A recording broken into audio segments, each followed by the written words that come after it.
अस्सलाम वालेकुम। उम्मीद है आप सब खैरियत से होंगे। मैं हूं डॉक्टर आकिब जवेद। आज जिस टॉपिक के बारे में हम बात करेंगे वो है अस्थमा, जिसको हम आम ज़बान में कहते हैं दमा।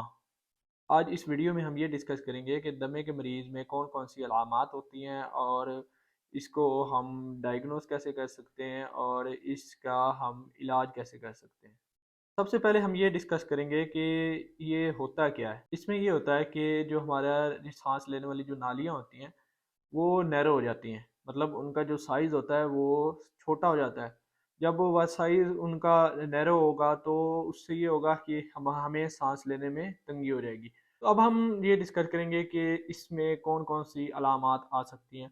तो सबसे पहले इसमें ये होगा कि हमें साँस की तंगी होगी, बहुत ज़्यादा साँस की तंगी होगी। वो जब भी हम कोई एक्सरसाइज़ वगैरह करेंगे उससे साँस की तंगी हो सकती है, या अगर कोई वो बंदा जिसको अस्थमा है वो अगर किसी धूल मिट्टी वाले एरिया में जाता है तो उससे भी उसको एलर्जी होगी और वो तो उसका सांस तंग होने लग जाएगा।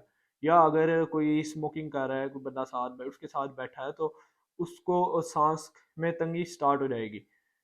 तो पहली अलामत इसकी ये होती है कि जब भी कोई धूल मिट्टी वाले एरिया में ये बंदा जाता है तो उसका सांस तंग होना स्टार्ट हो जाता है। उसके अलावा इसमें हम कफ देते हैं, मतलब खांसी होती है उसको। उसमें उसके उसके अलावा हम इसमें चेस्ट टाइटनिंग देखते हैं, मतलब उसमें ये होता है कि किसी ने हमारी जो चेस्ट जो है ना, मतलब छाती, उसको जकड़ा हुआ है, तो इस तरह का फील होता है। और इसमें हमें एक साउंड फील होती है, व्हीजलिंग साउंड। इसमें ये होता है जब वो बंदा जिसको दमा होता है तो जब वो सांस ले रहा होता है तो उसकी आवाज़ आ रही होती है, सांस लेने की आवाज़ आ रही होती है, तो उसको हम व्हीजलिंग साउंड कहते हैं। और इसमें ये जो दमे के मरीज़ होते हैं इसका जो ज़्यादातर जो अटैक होता है वो एक तो जब भी कोई ये एलर्जन वगैरह आएगा या किसी ऐसे एरिया में जाता है जहाँ पे कोई डस्ट वगैरह होगी तो उस टाइम अटैक होगा। लेकिन उसके अलावा जी मोस्टली ये रात के टाइम भी इसका अटैक होता है, मतलब सोते-सोते। ये जो दमा का मरीज़ जो होता है ये रात को बहुत मुश्किल से सोता है, क्योंकि अक्सर जो जिनमें सीवियर केसेस होते हैं तो उनमें तो रात को उनको नींद ही नहीं आती, उनका सांस तंग होना शुरू हो जाता है। तो इसमें मतलब ये होता है कि आपके रात को अक्सर इसके अटैक होते हैं। उसके अलावा सुबह के टाइम जो अर्ली मॉर्निंग होती है उसमें भी इसके अटैक होते हैं। और इसमें हम देखेंगे टैकीकार्डिया देखेंगे, लाइक उसमें ये होगा कि हमारा जो हार्ट रेट होगा वो बहुत तेज़ होगा, हमारा हार्ट बहुत तेज़ी से काम कर रहा होता है। तो ये थी इसकी अलामत। अब हम इसके रिस्क फैक्टर के बारे में बात करेंगे कि किन किन लोगों में ये हो सकता है। तो सबसे पहले ये फैमिली हिस्ट्री इसमें बहुत इंपॉर्टेंट है कि अगर आपकी फैमिली में किसी को कोई दमे का मरीज़ है आपकी फैमिली में, तो आप में दमे के चांसेस हो सकते हैं। उसके अलावा ये जो ओवरवेट होते हैं, मतलब जो मोटापे के शिकार होते हैं, जिनमें मोटापा होता है, तो उनको भी दमे के चांसेस होते हैं।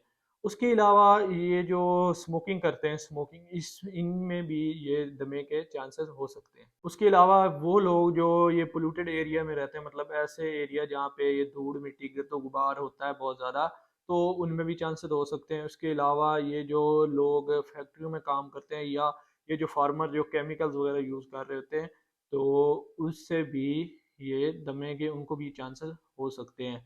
तो अब हम बात करते हैं कि इसको हम डायग्नोज कैसे कर सकते हैं, इसका पता कैसे चलेगा कि हमें दमा है। तो सबसे पहले तो हम तो पेशेंट की हिस्ट्री लेंगे कि उसको असल में मसला क्या है।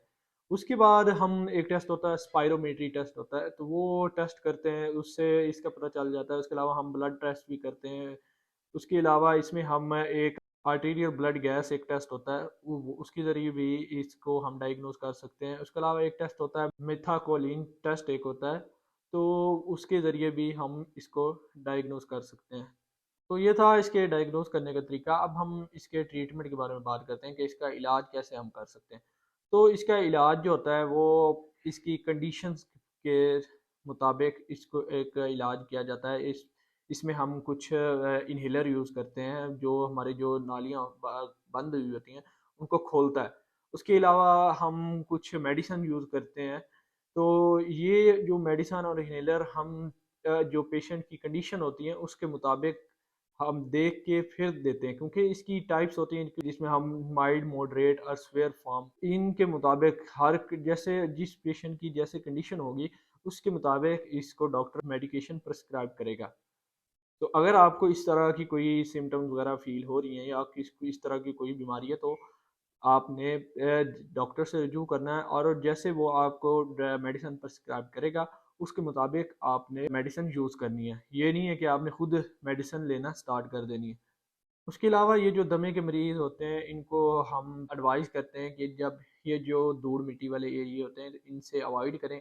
उसके अलावा ये ख़ास तौर पे ये जो जहाँ पे जब भी कोई आंधी वगैरह आ रही हो या आप कोई ऐसी जगह पे हो जहाँ पे ये बहुत आपको अस्थमा का अटैक हो सकता है, तो आपको चाहिए कि आप मास्क यूज़ करें प्रॉपर, ताकि आप इस तरह के अटैक होने से बच सकें। तो ये था अस्थमा, उम्मीद है आपको इसके बारे में क्लियर हो चुका होगा। मिलते हैं नेक्स्ट वीडियो में एक नए टॉपिक के साथ। खुदा हाफिज़।